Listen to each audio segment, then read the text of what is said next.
roubadores, injustos e adúlteros, nem ainda como este publicano. Jejuo 2 vezes na semana e dou os dízimos de tudo quanto possuo. O publicano, porém, estando em pé, de longe nem ainda queria levantar os olhos ao céu, mas batia no peito dizendo: ó Deus, tem misericórdia de mim, pecador. O que o publicano fez aqui? Ele se humilhou diante da presença do Senhor. Nós precisamos nos humilhar diante da presença do Senhor. Deus quer que nós nos humilhemos diante da presença dEle. É essa oração que nós precisamos fazer. Nós não podemos fazer a oração do fariseu, que é ficar se exaltando. Ó Deus, eu dou dízimo, eu jejuo, eu não sou como esses homens, eu não sou como este publicano. Ele foi assim, eu diria, tão ousado de falar assim, eu não sou como este publicano, né? Ele quis se elevar num nível máximo, quis se exaltar. E o que é que Jesus disse aqui no versículo 14? Digo-vos que este desceu justificado para a sua casa, e não aquele, porque qualquer que a si mesmo se exalta, será humilhado, e qualquer que a si mesmo se humilha, será exaltado. Então eu não posso me exaltar, porque se eu me exaltar, eu não vou ser exaltado nem justificado. Quem se humilha vai ser exaltado. Então nós temos que nos humilhar diante da presença do Senhor, e nós seremos exaltados. E porque Ele é o Senhor, Ele é o Senhor de senhores, então Ele merece que a gente se humilhe diante da presença dEle, porque Ele é Deus. Esse fariseu, quando ele orava, ele não reconheceu a soberania de Deus, porque ele quis se exaltar. Nós somos dependentes do Senhor, nós não podemos nos exaltar. Então Jesus disse que quem foi justificado foi o publicano e não o fariseu. Lembrando que o fariseu era uma pessoa religiosa, né? Então, assim, se a gente analisar, um era cobrador de imposto, o outro era religioso. Quem que deveria ter a oração, assim, mais correta, vamos dizer assim? Não seria o fariseu diante do conhecimento que ele tinha? Mas não, ele quis se exaltar. Então, ele fez uma comparação e ele se exaltou e ele não foi justificado. O versículo 9, vamos voltar aqui nesse versículo 9, para nós entendermos uma coisa. Aqui Jesus, tudo isso aqui foi Jesus que disse. Jesus disse assim: e disse também esta parábola a uns que confiavam em si mesmos, crendo que eram justos e desprezavam os outros. Agora, pensando aqui, olhando para o nosso lado. Nosso lado que eu quero dizer, gente, é só para nós refletirmos, tá? Eu não estou falando que isso acontece aqui, não. Mas olhando para nós mesmos, nós não podemos, nós, eu, Carolina, vocês, todo mundo, nós não podemos nos achar melhor. Aqui no versículo 9 diz assim: e disse também esta parábola a uns que confiavam em si mesmos, crendo que eram justos e desprezavam os outros. Nós não podemos nos achar justos, assim, nossa, eu sou muito bom, igual esse fariseu se achava, eu sou melhor do que os outros, né? E ele fez questão de orar em voz alta, tipo assim, todo mundo, que todos ouçam, eu sou bom, vocês são ruins, vocês são pecadores.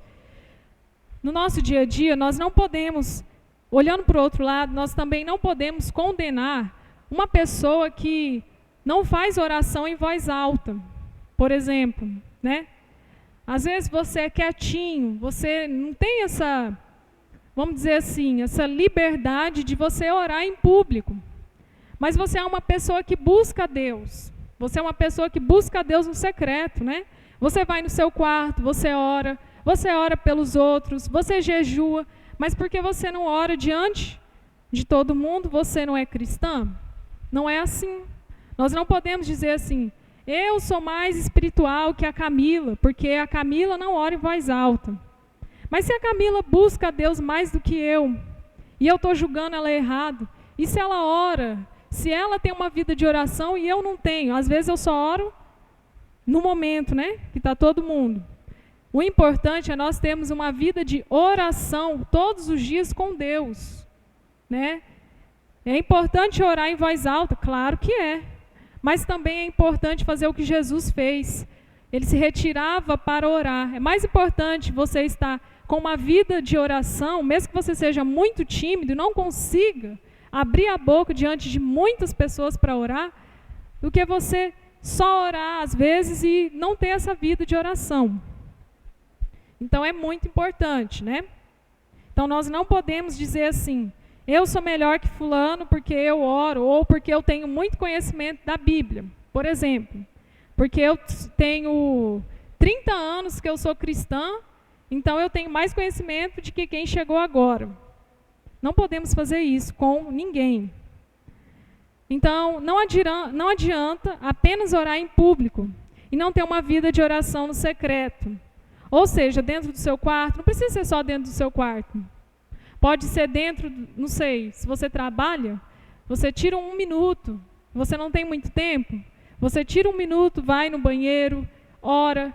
Esse sentido que Jesus diz no seu aposento, significa que é para você ir num lugar que você esteja, você e Deus, você esteja a sós com Deus, você feche a porta, né? Você esteja em oração, ninguém vai te atrapalhar. Então isso é muito importante. Aqui, em Mateus 6, versículos 5 a 8, nós vamos entender. Vocês podem abrir em Mateus 6, versículos 5 a 8, e vocês vão ver que é o próprio Jesus que disse isso. Eu não estou inventando isso que eu estou dizendo aqui.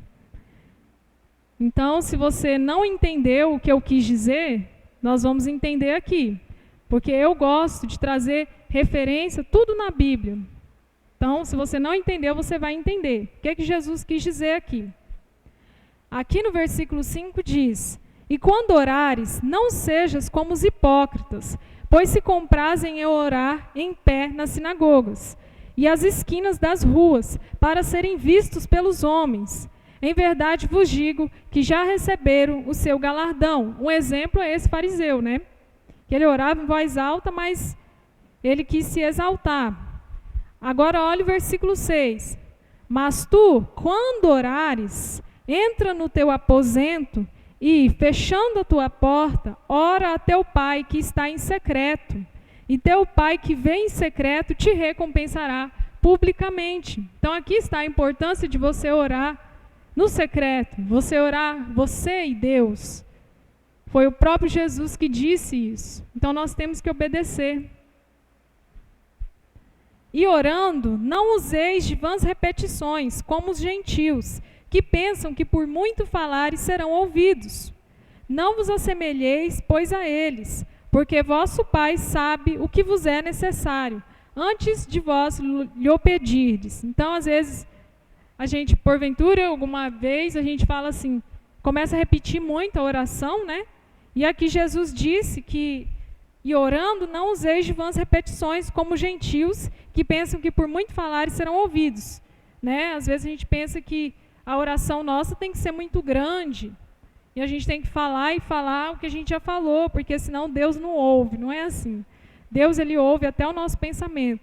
Então não precisa de ser uma oração gigante, né? Se você quiser orar grande, também não tem problema. A oração só precisa ser sincera. Então aqui tem uns exemplos na Bíblia de pessoas que oraram. Tem várias pessoas na Bíblia que oraram. Vou citar aqui alguns exemplos para nós entendermos que a oração realmente, de fato, é muito importante. O primeiro exemplo, como nós já acabamos de falar, é Jesus Cristo. Ele orou e nós temos que orar também. Eu separei aqui algumas orações, alguns versículos, como exemplo para nós. Aqui vocês não precisam abrir. Em Mateus 11, 25 ao 26, Jesus, ele louva e ele adora a Deus com a oração dele. Olha o que ele diz. Naquela ocasião, Jesus disse: eu te louvo, Pai, Senhor dos céus e da terra, porque escondeste estas coisas dos sábios e cultos e as revelaste aos pequeninos. Sim, Pai, pois assim foi do teu agrado. Então aqui Jesus está adorando a Deus, né? Agradecendo a Deus, porque ele revelou as coisas, ele não revelou as coisas aos sábios, né? Aos cultos, aos entendidos, ele revelou aos pequeninos, né? Aos simples. Ele revelou as coisas para nós, né? Nós somos simples. Nós também vemos, agora eu vou pedir para vocês abrirem Mateus 6, versículo 9 ao 13, a oração do Pai Nosso, né? Que foi Jesus que nos ensinou. É a oração modelo. Então, às vezes a gente fala assim, eu não sei orar. Vamos ver aqui na Bíblia, qual é a oração modelo? Qual é a oração que Jesus nos ensinou? Mateus 6, 9 ao 13.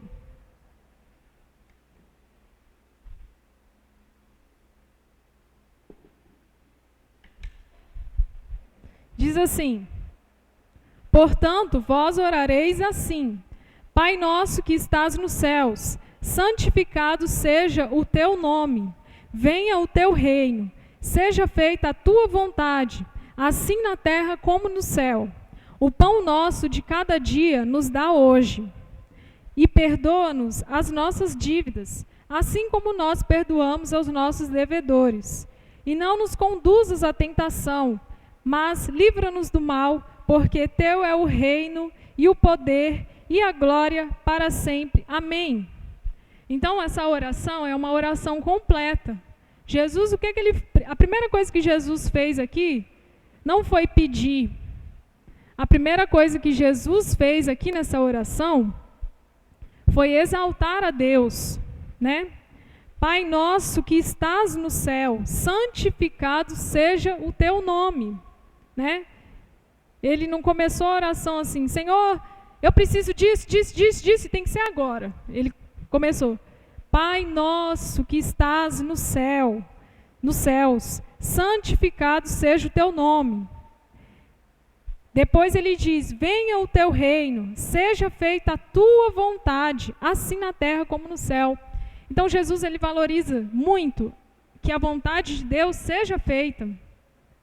Porque Jesus, ele é, né, uma pessoa obediente. Então nós também temos que tomar por base para nós.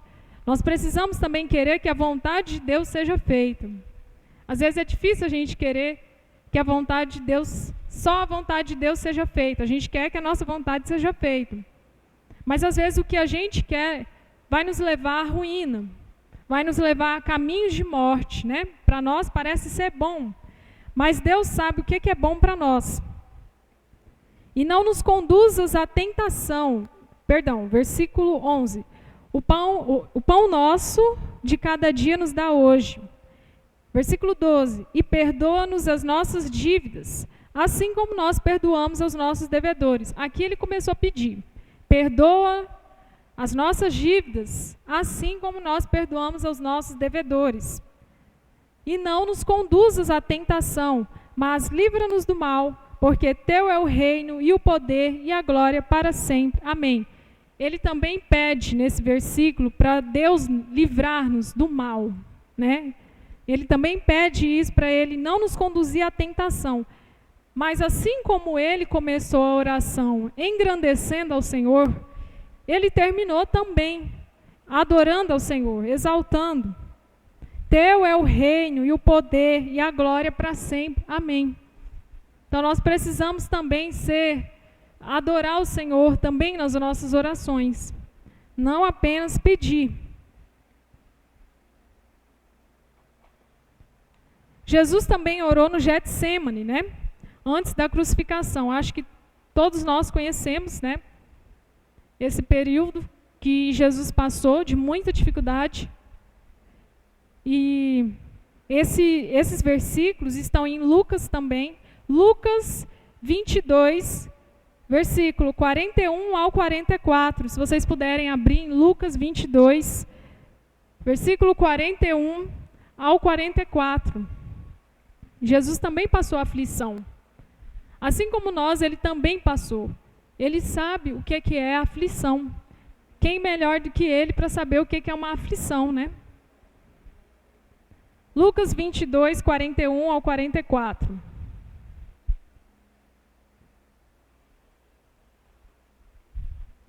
Diz assim: e apartou-se deles cerca de 1 tiro de pedra, e pondo-se de joelhos, orava. E isso aqui, quem fez isso, gente, foi Jesus Cristo. Dizendo: Pai, se queres, passa de mim este cálice. Todavia, não se faça a minha vontade, mas a tua. Novamente, Jesus está dizendo: não se faça a minha vontade, mas a tua. Nós precisamos ser assim. E apareceu-lhe um anjo do céu que o fortalecia. Um outro detalhe, irmãos, é que se nós estivermos com uma vida de oração, o Senhor vai nos fortalecer. Assim como Ele fortaleceu Jesus, Ele vai nos fortalecer também.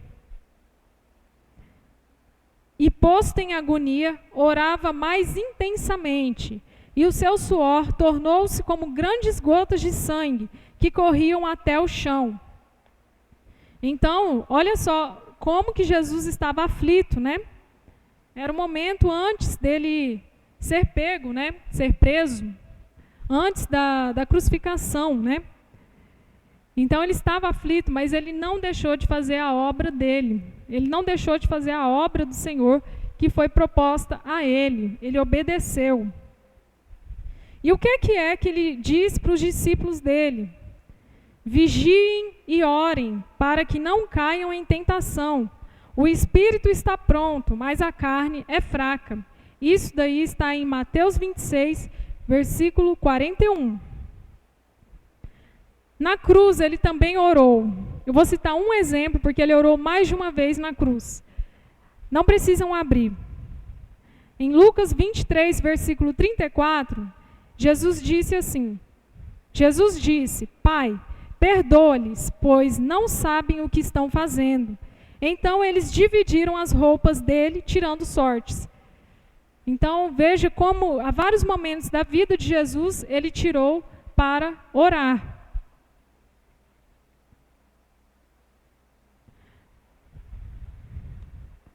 Para finalizar a parte de Jesus, em João 17, eu não vou ler, mas as irmãs que gostam de anotar, é João 17, versículo 6 ao 26. Jesus, ele orou pelos discípulos e por nós também, nós cristãos. Então Jesus orou para que estivéssemos na sua presença, Jesus orou pela nossa proteção, Jesus orou pela nossa santificação, Jesus orou pela nossa união, Jesus orou para que conhecêssemos o Pai. Então ele se preocupou muito com a gente, ele orou, ele não deixou a gente de qualquer maneira e subiu ao céu. E ele está dentro de nós, dentro de cada um de nós, ele está no céu, ele está em nós. Então, se nós precisarmos também de orar, nós vamos orar e ele vai nos ouvir. Outra pessoa que orou, mas vocês não precisam abrir, é Sansão. Sansão orou para que a sua força voltasse. Está lá em Juízes 16, versículo 28. Davi também é um exemplo de pessoa que orava. Né, os Salmos, nós conhecemos os Salmos, o livro da Bíblia que tem muitas orações e também muitos cânticos. É um livro de oração e também de cânticos, né? E muitos salmos Davi escreveu. E ele escreveu não só apenas o Salmo 51, mas no Salmo 51, eu vou destacar, ele ora a Deus, ele diz que ele ora falando sobre o seu pecado. Ele suplicou o perdão de Deus e rogou que lhe renovasse um espírito reto. Então Davi também orou. Outra pessoa que orou foi Ana. Ana, mãe de Samuel. Porque Ana queria muito ter um filho. Né? E Ana sofria muito, né? Ela era zombada, né? E ela orou e Deus honrou ela. Está lá em 1 Samuel, capítulo 1, eu citei aqui o capítulo 1, versículo 11 e 15. Depois vocês podem conferir. Outra pessoa de oração é Daniel.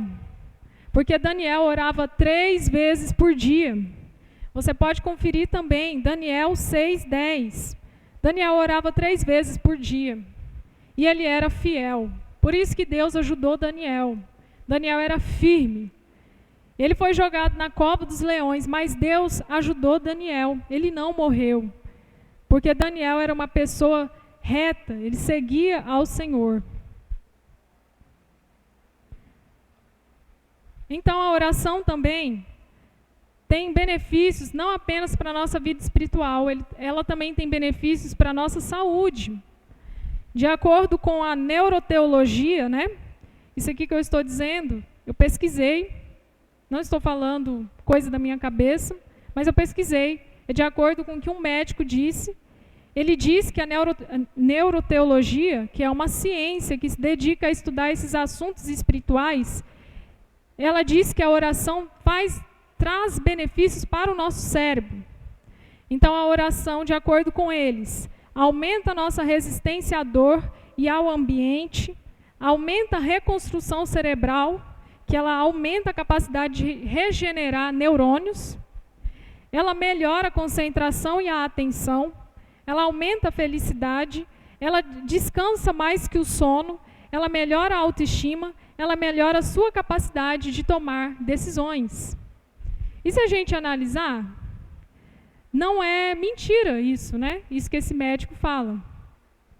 A oração, ela traz todos os benefícios em todos os sentidos para a nossa vida. E a gente precisa ficar atento a isso, né? Até a neuroteologia está dizendo.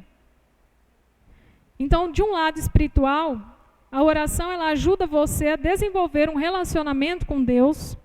A oração ajuda você a entender a natureza amorosa de Deus. A oração nos dá respostas. A oração ajuda você a encontrar direção em sua vida.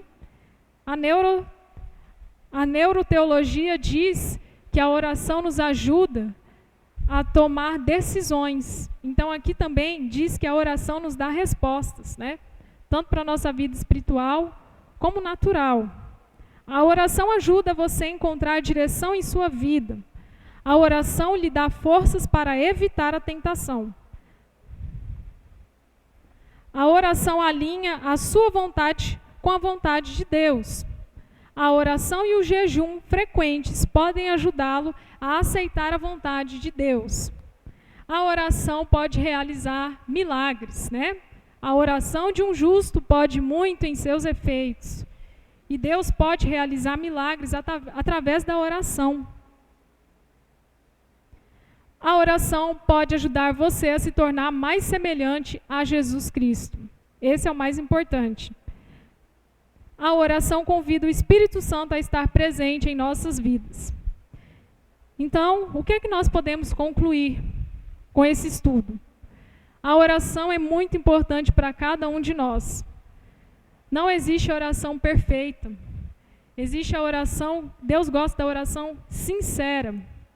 Ele não quer que você ore decorado ou muito grande ou lindo. Ele quer que você seja sincera. Às vezes você vai estar diante de Deus e não vai conseguir dizer uma palavra, mas você está ali buscando ao Senhor, você está chorando, você está buscando ao Senhor, você está em silêncio. Isso Ele vê, porque Deus vê o coração. Nós vemos o exterior, mas Ele vê o coração. Então, concluindo, a Bíblia fala sobre a oração, que ela ajuda o leitor não apenas a identificar falsos ensinamentos, mas a orar de acordo com a vontade do Pai, certo de que, independentemente da resposta, Deus continua bom e atento às nossas necessidades de acordo com a sua vontade. Um versículo muito grande, que eu quero deixar para a reflexão de vocês e a minha, não é muito grande, gente, calminha, já estou terminando. É 1 Tessalonicenses 5, versículo 17. Orai sem cessar. Então, que nós tenhamos uma vida de oração todos os dias, buscando ao Senhor, na nossa casa, na igreja, todos os dias, tendo uma vida íntima com o Senhor, de orar no secreto, de buscar ao Senhor. Amém? Deus abençoe a cada um. Eu vou orar para encerrar. Se alguém tiver algum aviso, vocês me comuniquem que depois pode avisar. Senhor Jesus, muito obrigado, Senhor, por esse dia, por essa noite, Senhor, pela vida de cada um dos irmãos que estão aqui presentes, Senhor. Senhor, obrigado pela minha vida. Obrigado, Senhor, pelo que o Senhor fez por nós, pelo sacrifício que o Senhor fez na cruz por nós, pelas orações que o Senhor fez por nós, pelo cuidado que o Senhor tem e pelo que o Senhor teve conosco. Nós te agradecemos, Senhor. Nós te louvamos, Senhor. Te agradecemos, Senhor. Muito obrigada, Pai, pelo seu cuidado com as nossas vidas. Nós rendemos graças ao Senhor nessa noite. Em nome de Jesus, amém. Amém.